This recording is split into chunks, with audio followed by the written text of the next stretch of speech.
There are certain laws which govern the process of acquiring riches. Once these laws are learned and obeyed by any man, he will get rich with mathematical certainty.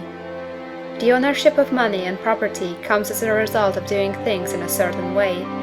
Those who do things in this certain way, whether on purpose or accidentally, get rich, while those who do not do things in this certain way, no matter how hard they work or how able they are, remain poor. It is a natural law that like causes always produce like effects, and therefore any man or woman who learns to do things in this certain way will infallibly get rich. That the above statement is true is shown by the following facts.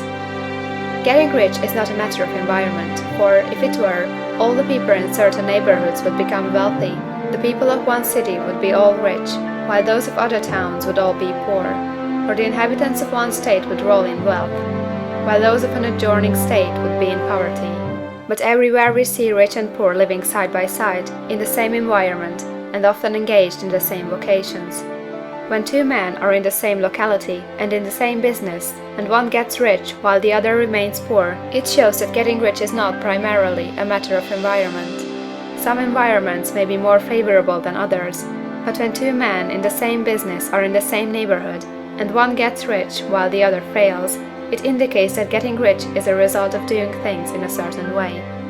And further, the ability to do things in this certain way is not due solely to the possession of talent, for many people who have great talent remain poor, while others who have very little talent get rich.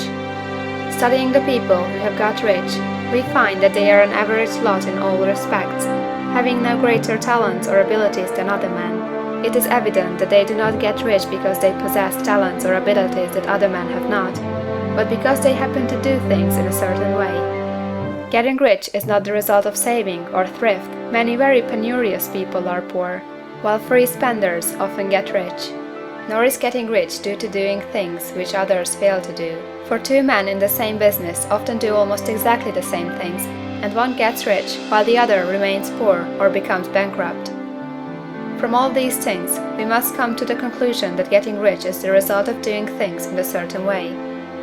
If getting rich is the result of doing things in a certain way, and if like causes always produce like effects, then any man or woman who can do things in that way can become rich, and the whole matter is brought within the domain of exact science.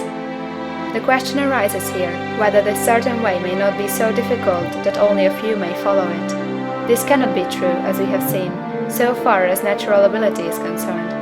Talented people get rich, and blockheads get rich.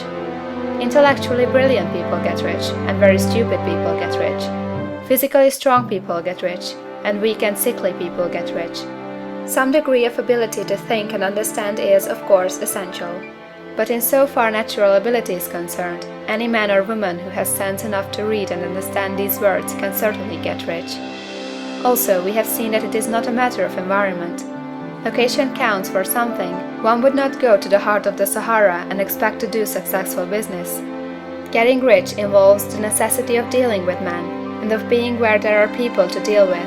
And if these people are inclined to deal in the way you want to deal, so much the better. But that is about as far as environment goes. If anybody else in your town can get rich, so can you. And if anybody else in your state can get rich, so can you. Again, it is not a matter of choosing some particular business or profession. People get rich in every business and in every profession, while their next-door neighbors on the same vocation remain in poverty. It is true that you will do best in a business which you like, and which is congenial to you. And if you have certain talents which are well developed, you will do best in a business which calls for the exercise of those talents. Also, you will do best in a business which is suited to your locality. An ice cream parlor would do better in a warm climate than in Greenland, and a salmon fishery would succeed better in the Northwest than in Florida, where there are no salmon. But, aside from these general limitations, getting rich is not dependent upon your engaging in some particular business, but upon your learning to do things in a certain way.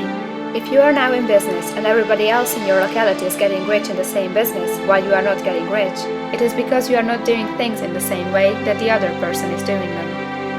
No one is prevented from getting rich by lack of capital. True, as you get capital, the increase becomes more easy and rapid, but one who has capital is already rich, and does not need to consider how to become so. No matter how poor you may be, If you begin to do things in a certain way, you will begin to get rich, and you will begin to have capital. The getting of capital is a part of the process of getting rich, and it is a part of the result which invariably follows the doing of things in a certain way. You may be the poorest man on the continent, and be deeply in debt. You may have neither friends, influence, nor resources, but if you begin to do things in this way, you must infallibly begin to get rich, for like causes must produce like effects. If you have no capital, you can get capital. If you are in the wrong business, you can get into the right business. If you are in the wrong location, you can go to the right location. And you can do so by beginning in your present business and in your present location to do things in a certain way which causes success.